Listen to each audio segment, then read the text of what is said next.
All right, everyone, welcome to the Pokeshop BST podcast, episode 15. We're joined, as always, with Woody, owner of the Pokeshop BST and Missing No Games, and Goosephone, Pokemon expert extraordinaire. And my name is Homero, and we always start with the news. And we just opened the other half of Mega Brave Mega Symphonia. So we opened Mega Brave today, and those are in the store as of right now. And the chase cards out of those, they finally got the gold cards right. So gold, Lucario, and Gardevoir are finally the highest rarity and the most expensive, which They're gorgeous. always makes sense. Secret rares. Yeah. They're really nice. So the hyper rares never made sense to me. They're super hard to pull, very rare, and then worth, way less than the illustration rares. But I think they finally figured it out with the new rarity slot. So I like that a lot more than the hyper rare slot. Yeah. That was taking up like something that could have been really cool, and it was always kind of bland. But these look really, really, really awesome. Very artistic. And the other top card out of the Japanese sets right now is the Lily, and then the Mega Gardevoir, Mega Lucario, and Mega Venusaur. And then the rest of the Bulbasaur line is cool. It all connects. Yeah, I love that Bulbasaur line.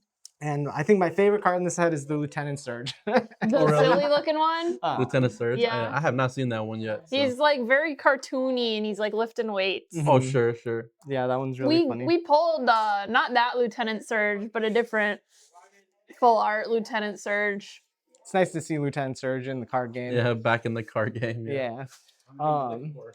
I mentioned this before, but I'll talk about it on the podcast once more. Another shout out to the memory of Justin Basil. There's no translations on PokeBeach for this set because he did all the translations by himself in like one shot the night that they came out. He would stay up till like 4 a.m. the day that the translations came out and translate every single card, and they're not there. So it's a lot harder to talk about the cards. For sure. And I don't know if I necessarily would recommend doing this, but I did this as a way to support the family. Is I bought a t-shirt off the website because I figured they have all this inventory that is either just going to sit there or possibly move it. So they also have a donation on the t-shirt itself that he just had set up already. Sure. So you can make a donation on top of the t-shirt. That's something that I did to support his family, and they did ship it out. They deserve that. And I figured even if like they don't have access to it, the funds would still go. And even if they weren't able to ship it for some reason, like they couldn't log into his account, but it did get shipped out. So like that'd be a way you could donate to the family in a way. And then the next piece of news that I wrote in here, like at like 4 o'clock in the morning, I woke up for some reason and saw that Mega Dream EX got announced as a new set featuring Mega Dragonite. Yeah, so November 28th, new Japanese set, November 28th. That's insane. That's after the Charizard set. That should be after, the Charizard set, Phantasmal Flames. So that just, like I said, just got announced like less than 12 hours ago.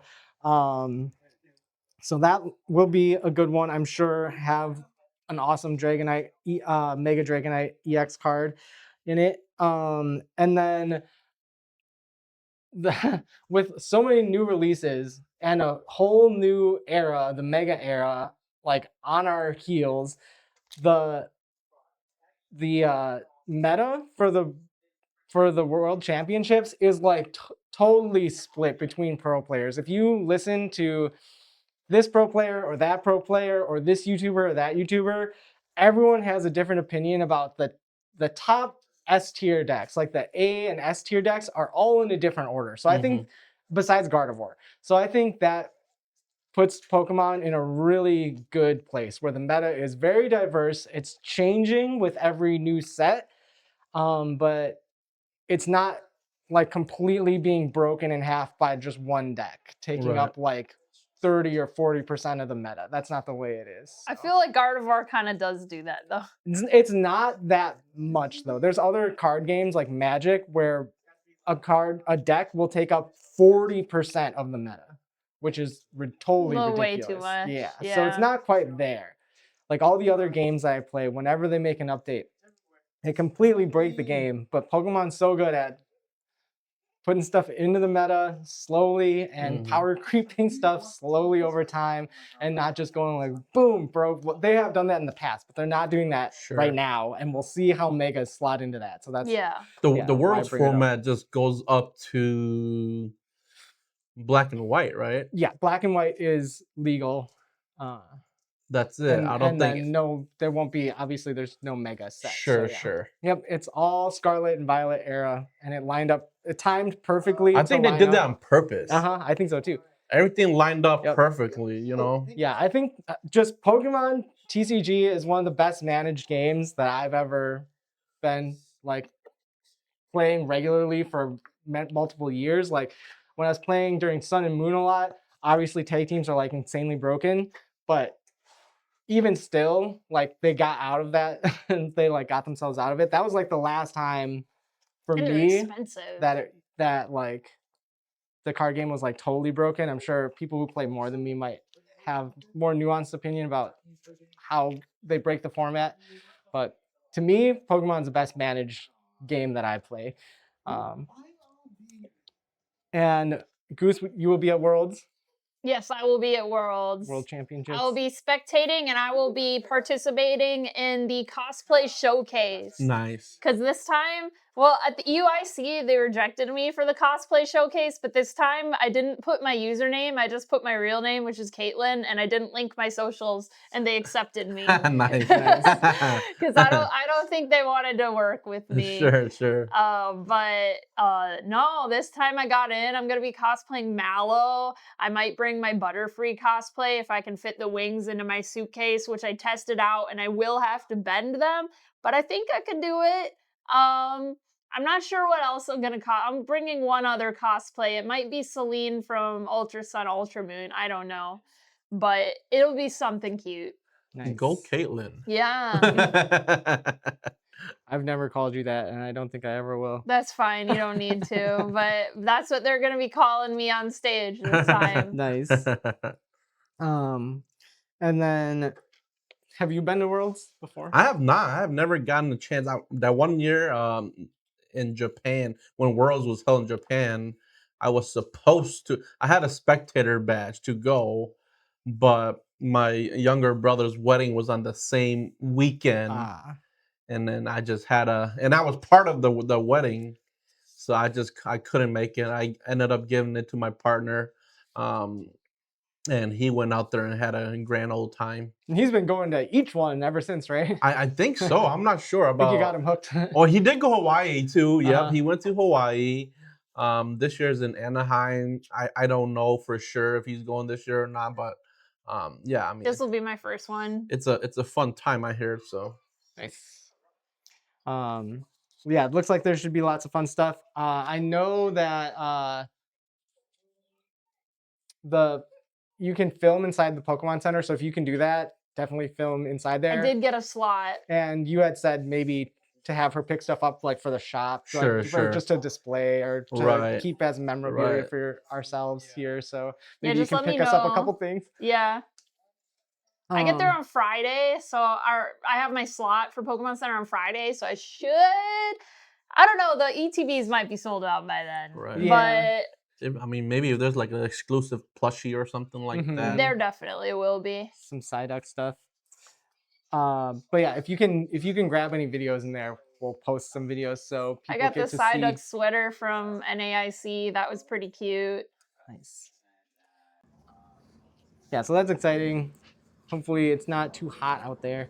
And then speaking of apparel, Uniqlo dropped some new apparel. They've been dropping like a ton of apparel, and it has the card art on the shirts, which is cool. So that's cool. Like a little change where it's not just the Pokemon. Like they have the unknown V-Star that's like on there, and it says V-Star on the top. So it's like bringing the TCG art into the apparel world, To which the I think is apparel. pretty cool. You're walking around like I'm Charizard VMAX. Yeah, exactly. Like, Yeah, it has the typings on it. And then I have a list of even more new products. So there's a Hydreigon and Dragapult EX Premium Collection. okay. And then that has, like, I think that has a bunch of Scarlet and Violet stuff in it. And then there's the last, probably, seemingly the last Prismatic Evolutions products coming out. The Premium Figure Collection, which comes with the Espeon, I think, and Umbreon figures, and the promos that were only in Korean products previously. Sure. Oh. So those will be coming out as the figure collection, and then the Lucario and Tyranitar Premium Collection, which is like the big rectangle box that they've been doing. Sure. Like Sea and Sky and Blooming Waters. So this is going to be Lucario and Tyranitar Premium Collection. Kind of a weird pairing of Pokemon. I'm not sure why they put them as the face cards for Prismatic Evolutions. They're just both popular, I guess. Yeah. But I don't know. Maybe people are tired of the evolution. Right. But that will, historically, that will be the last product run for Prismatic Evolutions, and then they'll release that over time. I honestly feel like they probably just have a bunch of packs, and then they're like, "Oh, let's just make a new box and fill as many of them, many packs in there as we can." You know, like the Blooming Waters and what was the other one? The figure collection. Those have a lot of packs. The Blooming Waters. What is it? One and what? Sea and Sky. Sea and Sky boxes, right? Like, let's just throw as many packs as we can in there and make it. You know, try to get rid of all these packs. I think Blooming Waters was the last 151 product, Yeah. right? Yeah, and Sea and Sky was the last Crown Zenith. Right. So. But they weren't like original products though. Yeah. Like they weren't original products from the product line originally. They were just kind of like made into, and it was more like a Costco, Sam's Club exclusive kind of box. But yeah, I mean, I'm fine with that. I mean, we're all out of Prismatic for the shops, so I mean, another round of Prismatic wouldn't hurt. We're just hoping we get a good amount in the right hands for collectors and players. So. Yep. And then Mega Evolutions will come out on September 26th. So that's still more than a month out. Here's another thing. At Worlds, I just saw this also recently, like right when I was writing this. There's going to be a playable ZA demo. Yeah, I saw that too. Yeah. I hope I get to do it. Yeah, I hope Since so I'm too. not competing, I'll have time to wait in line and do it. Yeah, if you have a friend, have them take a video. Yeah. So that is all the news for the week for Pokemon. Oh, and there's free movies on YouTube. They've been running free movies on their Yeah, YouTube 2000 is up there right now. Oh, nice. That's the best one. Yep, I just Nice. watched that one. So check out the official Pokemon YouTube channel. You can watch some free movies on YouTube. And then the next segment is the check-in. So see how everyone's doing. Goose, how you feeling? I'm good. You know, nothing really new. Just hanging out. I got two cons this weekend. I got MadX, which is Madison Expo, and the director of Pokemon, Lisa Ortiz, is going to be there. She also voices a lot of characters. She voices like Karina, Flannery, Oshawott, Litten, Torracat, a lot of other Pokemon, a lot of characters of the day. So I was thinking about maybe getting a Litten or Oshawott card signed. I think that would be nice. Yeah, and that would then be cool. I'm not sure what I'm cosplaying there. I think I want to cosplay something really obscure because, you know, she's the director, so she'll be the only one to get it. So I might cosplay Danica from Journeys. Ooh, that's a good one. And I think that she's the lady with the Urshifu Rapid Strike. And then Sunday, I'm going to Anime 414, which is right here in Milwaukee. That one's also a bit smaller, but it has Cherami Lei, the voice of Chloe from Pokemon Journeys. So I'm going to cosplay Chloe to that. And I'm not 100% sure what I'm cosplaying to Maddox, but I think it's probably going to be Danica. Nice, nice. Wow, so she's the director of the Pokemon International Company? No, like just like the anime. Oh, just the Like, anime. yeah. Okay. That's still. That's still huge. Right, Yeah. right. Yeah. And she voice acts. Wow. Yeah. That's awesome. She's been on the show since the original. nice, nice. Yeah. Make sure you get a picture with her and share it. That's awesome. Yeah. Me, I have one picture with her where I'm Ash. Oh, really? Nice. Yeah, I do have a picture Heck with yeah. her. Because she was at KitsuneCon in Green Bay a couple of years ago. Okay. It was actually the weekend that they revealed the Horizons dub, and like some of my predictions for casting ended up being correct, like with Go being the Rotom phone thing. Oh, sure, I can't sure. believe that actually worked. And she was like, she called me a psychic predictor. So, Nice. So she'll remember you at least. oh, she'll definitely remember me. Nice, nice. Me, I have not been. Actually, I've been back to work this week. Since Monday, I've been at work, catching up on a few things, moving some things around. Possibly gonna open up some space, and we're gonna start carrying blind bags and whatnot. So, looking to open up some space for that. Possibly get the windows tinted, because I'm noticing a lot of light coming through those windows. It's super warm in the front there, so Mhm. possibly gonna get the windows tinted. Maybe do like a UV protection and just a little darker shade on it, so that some of the packs in the cars don't get damaged Yeah, as much. So definitely better for the stuff that stays on the shelf for a long right, time. right, Cards in the case facing the window, especially. Right. Which is like sports and Final Fantasy right. cards I've right noticed now. some of those sports cards, like the autographs, are missing now because the UV just Really? got to Wow. it. You know. Oh, really? Yeah, yeah. I guess I might have to like put my autographs on them or something. But Uh-huh. other than that, it's been a pretty productive week. We're back here doing podcasts, so that's what I look forward to every week. So Nice, me too. And then I bought a Lovebirds card at the National. oh yeah, you told me Yeah. that. Nice, That's nice. a good piece of Pokeshop news. That was an epic pickup. Yeah. That was super epic I was pickup. super happy about it. I put it in a page in my binder Uh-huh. with the Surging Sparks, Latios, and Latias. Nice, nice. And then like the Japanese, the like blue one of the Latias is in there too, and it's in my like special binder that never leaves the house. Yeah, that binder page is super epic. Yeah, I'm happy about speaking of Lovebirds, our Lovebirds came back a PSA 9. Ah. it. Nice, nice. PSA 9. It was so close to getting a 10. 10 would have been better, Right.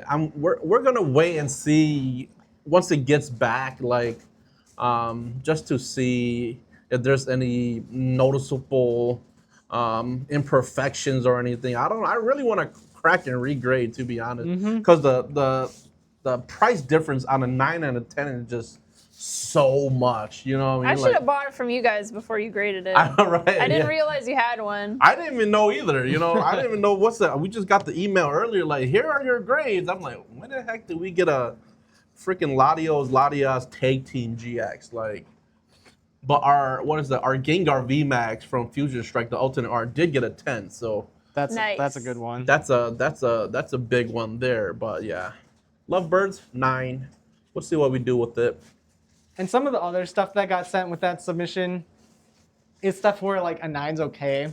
Like the older stuff, the Sky Ridge and other e-reader stuff that we sent in, they're super clean. Right. They might not get a 10 just cause, but they're like packed fresh. They're like really Right, clean. right. So just have been existing for a little longer. So even a 9 on those has a pretty big multiplier, and I think they just look good in a slab. Oh yeah. It's older stuff. You might as well just slab it up and keep it in that condition Yeah. for as much as possible. And that's your biggest card, right? Oh, by far. By a lot. Oh, By really? far. Nice. Yeah. The next rarest card I have after that is probably the Aquapolis Umbreon. Yeah. That card is cool too. Yeah, that's my next, and that I pulled as a kid, so it's not in great condition. But That card is More sentimental. That card is actually really nice. And a 10 is probably Oh, it's definitely not a 10. No, I'm just saying, like, if it was like got graded a 10, like Yeah, just the overall value of that card is really high. All the Aquapolis stuff, that's one of my favorite sets. Me too. I Mhm. want the Lugia. Yes. Speaking of expensive cards, for not financial advice, hashtag not financial advice, I was wondering if you two use any websites or apps specifically for tracking a collection, or if you just kind of keep your collection rolling in your I head. don't use any apps for it, but like, you know, sometimes you buy like ETB and it comes with a little checklist for oh yeah. everything in the set. So there's that. I had for Prismatic Evolutions, which I have the binder for that with. I'm never gonna master set that. There's no way. But no, I don't use any external stuff to track my collection. No, I mean, my collection is so massive. It's all in here. It's all You know in what I here. mean? Like sometimes I'll be looking through binders. I'm like, I swear I thought I had something here before. Yeah, you do that. When you page through stuff, you know what's Yeah, missing. I do. Yeah, I yeah. do. I'm like, what? Something used to be here and it's not. You know. Mhm. So then I'll ask around. Oh, okay. We ended up selling it, or we ended up trading it for something. But Uh-huh. yeah, I don't use a like a third party tracker or anything. I heard the Collectr app was really good Mhm. for tracking like your sealed and your single and your PSA cards. So Yeah, that's definitely the best one for tracking your whole collection. yeah, So I have a list of collection tracking websites and apps. The thing about collectors, they don't have a website. sure, It's just sure, an app. I don't know. I wish they would make a website. sure. So, but Collector is definitely the most comprehensive for tracking a collection. And it's not just Pokemon. There you can do any trading card game on there. Right. And like you said, sealed slabs and singles that you can track a whole portfolio in one thing. And Mhm. it's definitely more equally geared toward collecting and the finance. Yeah. So that's probably the best one. My favorite website for looking at set lists is pkmn.gg, and they do have a website and an app. And then Pam uses Pokellector. So Pam has an insane Yeah. collection of master sets, and Poke she Collector. has that all in there. So it's POKE Lector, Mm-hmm. What Pokellector, does she all a master set? everything. Really? Yeah. Yeah, she has like a 3-ring binder, zip whole. Yeah, what you need. Yeah, it's an amazing organizational task.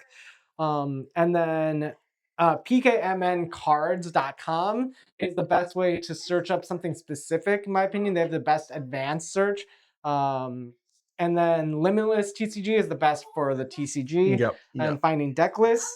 I think price charting is the best for slabs. They just have all the eBay comps in there. Sometimes you gotta dig a little bit with price charting. It won't be able to find the original listing, so you gotta dig a little Sure. bit. But I usually just look straight on the eBay comps. So I use eBay a lot, and then TCG Player, of course, is like the market price Right. bottom line. So those are all the websites and stuff that I use. And if any of them are looking to sponsor a podcast, you can sponsor this one. And every week we do a pack battle, which is the next segment. So I thought we would do Mega Brave, Mega Symphonia.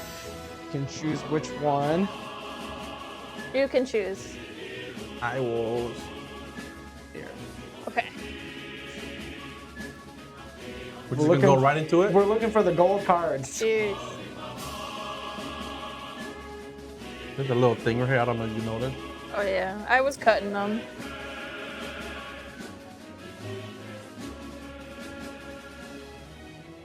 I think we have something. I'm just kidding. I don't know. You got a trick to this or no? Sometimes it's one. I usually just I go think for so. it. Not for the Japanese. All right, I got Sobble. Who's this? Crow Gunk? This Toxicroak. Toxicroak.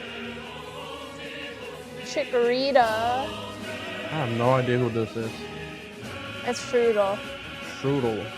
This is Routes, Spearow. Shedinja, We got Spiritomb. and Centiskorch. And Gatorade. I keep calling it Gatorade too in my video. I don't know. I guess I guess we. this one's a tie, I maybe. think a tie. No, you definitely won. You got all these starters. We Yeah, got I got Sobble, Chikorita and Sobble. Chikorita. The Chikorita and Sobble are pretty cute. I got a Spearow, bro, and a Gatorade, bro. I guess I'll take the win on I that. think the fighting drink is Actually The playable. Centiskorch is pretty cool. Yeah, I don't got no cool ones.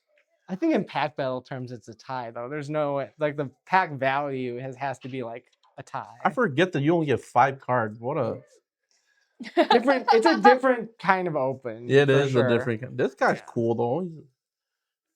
I would imagine He's that got art in Japan, people tend to rip the whole box Right, and not buy one pack at a time. I don't know. right. 5 cards on. Yeah. Remember, guys, in Japan, these are probably $1 a Yeah, pack. exactly. That too. $1.50 or some a pack, right? Yeah. So 5 cards is reasonable, you know. Mhm. But with the us not having Japanese distribution, we have to buy from the middleman, and then after shipping and all that, then it gets super expensive. But Mhm. Yeah, I imagine. Even just getting them here from Japan, there's a little bit of a increase in price, just like you said, from shipping. They tend to ship it FedEx overnight or go 3 get day. 2 more. We gotta try that again. Yeah, all right. That is the other thing about Japanese cards. You can open more than one pack and feel like. All right, one more. This one. You got a subscriber. Oh, there you go. Oh, thank Yeah. you. I was like, we didn't know he did that. Yeah, He's gonna watch all your videos. yeah, we just started doing it like a month ago. Yeah. It's been way more than a month. Way more This is than a the month. 15th You pick. episode. This is 15 weeks. I'll do this one again. Give me that Latias. Okay, part 2. Part 2. Part 2.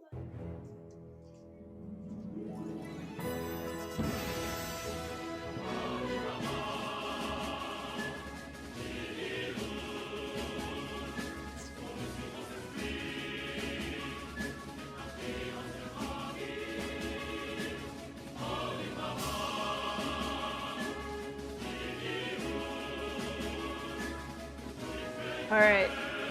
I got Onyx. I got Snover, What the heck is this? Thievul, Thievul. Litleo. Camera. This is a Numo. Oh, Numo. This is a Beware. This is an Intellion. Oh, you got Hollow. Hollow Dialga. And this is a Stadium. I think you win that one. Tinkaton. Yeah. I think you win that one because Yeah. you got Hollow. That one's a win. So now Woohoo! it was 6, 1, and 7 to 1, 6, and 7 with the tie to first one, and now 6, 1, 7 or 6, 1. I've only won once. Yeah. Oh, yeah. Twice now. Twice. Yes. Woohoo! 2, 6, 7. So 6, 2, and 7, and 2, 6, and 7 Numo. is the standings. Thievul. Onyx. Yeah, for One Piece in Japanese, you can map the case. Really? So you know what you're gonna get out of the case. So people will open the flap of the box and then grid out every box, and then they'll write what hit they got out of each box, and you can map your Map case it because out, they have yeah. case hits. I don't think Pokemon does that, but I don't maybe know.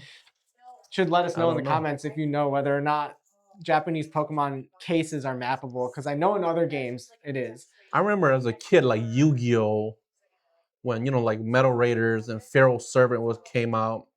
Like you got to start opening from the left side, like, and then you Why? keep opening until you hit the secret rare or And then- something like that. Yeah, or- because you're more likely to hit it from the left side, and Yeah. then everything from that side over doesn't have stuff in it. It was something around that.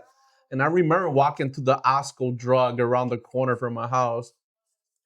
and just having like, can you guys please open a new box so I can buy some packs and trying the trick? Yeah, On the left on side. the left side. Yeah, that was fun. You know, I was probably 11 years old at that time, but Yeah, I was thinking about going through my Yu-Gi-Oh cards again, but my brother at some point had like a Yu-Gi-Oh party, and they like disassemble all of our decks to Sure, build sure. new ones. So it's just like a mess. So I looked at it once like a bunch of years ago, and I haven't opened the tins all again because everything's just such a mess. I got kind of upset about it, I think. So then I just closed them and didn't open them again. But uh, yeah, I haven't played Yu-Gi-Oh in a long time, but the Yu-Gi-Oh meta gets crazy. The decks in Yu-Gi-Oh are so busted. Oh yeah, They're so crazy. The tournaments are really fun to watch because the decks are like very complicated and like very broken.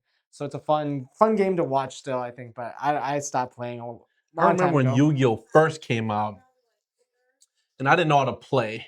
It was probably, what is it?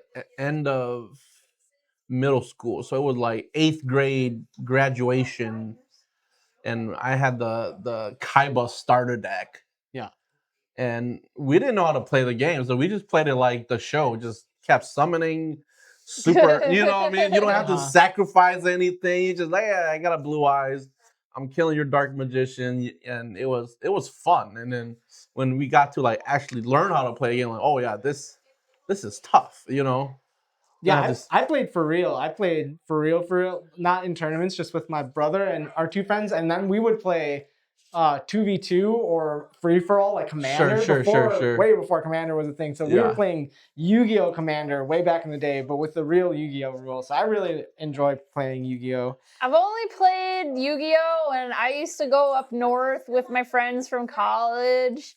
And like we would just bring like a bunch of old Yu-Gi-Oh decks because there's no internet or anything. Sure. And we just play cards and shoot BB guns at cans. Shoot BB guns, yeah. That was the good old days. Yeah. Good old days where kids actually were outside playing. Yeah. That's why I do the Touch Grass series to inspire people to get outside, get some sunshine, fresh air, some exercise, get some connection with nature. But the best place for Yu-Gi-Oh gameplay right now is on TikTok Live. Oh my God, they play with the arm thing. Oh really? Wow. Yeah, they'll duel each other on TikTok Live, and they like do like voice acting. Wow, that's pretty awesome. It sounds like just like they talk like they talk in the anime. It's all dramatic. One of the most memorable like memories that I have from Yu-Gi-Oh is winning locals. There used to be a little smaller shop in Menominee Falls, right there on Appleton Avenue, across the street from the high school there. And I was probably 11, 12 at the time. It was my first local game, and I pulled Exodia to win the whole thing. That's crazy. Nice. Yeah, it was insane. Like my opponent, I don't know if you remember me, Tao, but my opponent had like a deck that just kept gaining life points. And he probably had 20, 30,000 some life points. I didn't care, right? I was just trying to get Exodia, you know what I mean? Like that was my whole thing. And yeah, there was just nothing he can do, you know. And got the right combination, and yeah, pulled it out. Nice. I believe I won half a booster box of the Legend of Blue Eyes. And I remember as a kid, like going home, like, yeah, you know, I won first place, yada yada. And you know, opening those packs in the car, and that was such a memorable moment for me. Yeah. That's awesome. Happy times. Yeah, exactly. And then that was probably the last time I ever touched any cards for a very long time. Go out on top. Yeah. After that, I don't remember playing anything until, 10 plus years later, Nice. And that will bring us to the last segment on the podcast each week, which is hashtag Ask Woody, hashtag Ask Gooseophone. If you'd like to get your questions read on the podcast, you can leave a comment with the hashtag Ask Woody or hashtag Ask Gooseophone, and we'll read your questions on there. This one didn't have the hashtag, but it was from just a YouTube short I saw from @the True Collector G1K. asks Goosephone, who's your favorite Pokemon? Quilava. I love Quilava. It's been my favorite since not since it came out, but like a little bit after. I would say since Coliseum. That's when it started being my favorite. And Woody's favorite Pokemon is. It is probably gonna be Charizard. Everybody knows that. And the next question is from Zino57. Says, and so we have reached August. That is the truth. Hashtag ask Goosephone, hashtag ask Woody, also Homero. Do any of you have a memory of struggling in Pokemon as a child? If so, where? Mine is Gen 2 Milk Tank because I barely had any idea of what I was doing. I think I was stuck on a long time for those garbage cans in Lieutenant Surge's gym. Because I was like 3 years old, and you have to hit those in succession, and they move around, and it's like, it's a little bit of a stupid gym puzzle. So I was stuck there for a while. It also took me a really long time to catch a Dratini in the Safari Zone. That's a challenging task. Yeah. That's that, RNG. I think is the main spots I was stuck in. I honestly do not remember me like the last time I played like Pokemon Red and Blue. You know what? It was Pokemon Snap. There was like a couple like secret photos that you had to take. Like what is like the light shine and it made like a silhouette of a Pokemon or something like that. And you had to take one of those in every stage to complete it or something like that. And I remember one of them being really, really hard. It was like a Electabuzz, or I forget, but Pokemon Snap was really, really fun. It's super underrated. It is. I can't believe they don't bring that game back with like gyro on Switch. That'd be so fun Yeah, to that would be actually have cool. like point it around. I like the new Pokemon AR it. Snap though. I enjoyed that game. Which new one? It's just called New Pokemon Snap Oh, What's really? it on? on the Switch. Oh, I didn't even know that. I haven't had a Switch all the It time. shows like Todd all grown up and stuff too. Oh, really? Oh. Yeah, Oh, okay. So I didn't even know about that game. So I never played that one. it's pretty good. Okay. All right. Maybe one of these days I'm gonna get a Switch and then I'll get all caught up. It's like a Gen 8 era game. Sure, Nice. sure. And then I responded to the comment on YouTube, but I got stuck in black to white to as an adult. So I don't know. There was a guy blocking a door, and I still don't remember how to get him to move. But I did get him to move eventually. You just had to do something else in the game, and I couldn't figure out what it was. But I remember flying around the whole map multiple times, just running around the whole map trying to figure out what I didn't do to get this guy to move out of the way of this door. Normally, I try and just look stuff up if I don't know. Yeah. Because we have the internet now. Right, it's did so try easy looking it to up, like. That would be so me. If I got stuck, I'm watching YouTube Yep. just to how do you.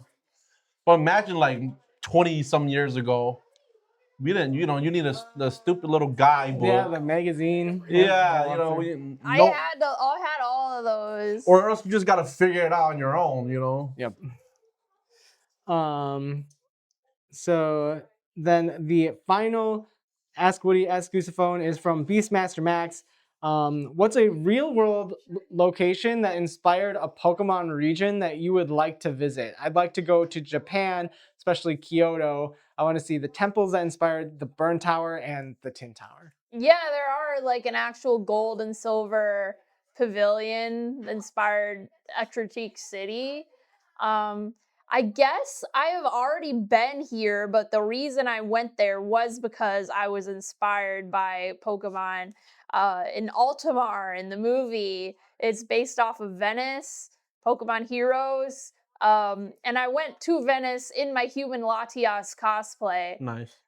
So I guess that would be mine. Nice. Yeah, I did notice that Pokemon do use like certain regions to kind of mimic like real life regions. I wouldn't have a specific place, to be honest.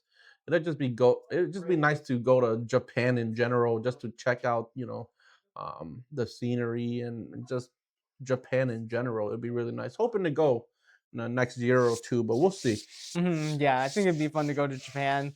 And I also think it would be cool if Pokemon based a region on South Korea, because there's so much. It's similar to Japan in some ways, but there's just so much cool sights to see in Right. Korea that I think it would be cool if they made a Korean-based region. I think Korean would be cool. I think Greece would be cool. I think Italy would be cool. Definitely. Yeah, there's a lot of places they have to Mexico go would yet. be cool. Yep. Australia. Yeah. So I think Pokemon will be around for a long, long time, and we will explore the whole world in that whole way world, eventually through Pokemon games. But that will bring us to the end of the Pokeshop BST podcast, episode 15 already. So thank you all for subscribing, and we will see you next week. Bye-bye. Peace.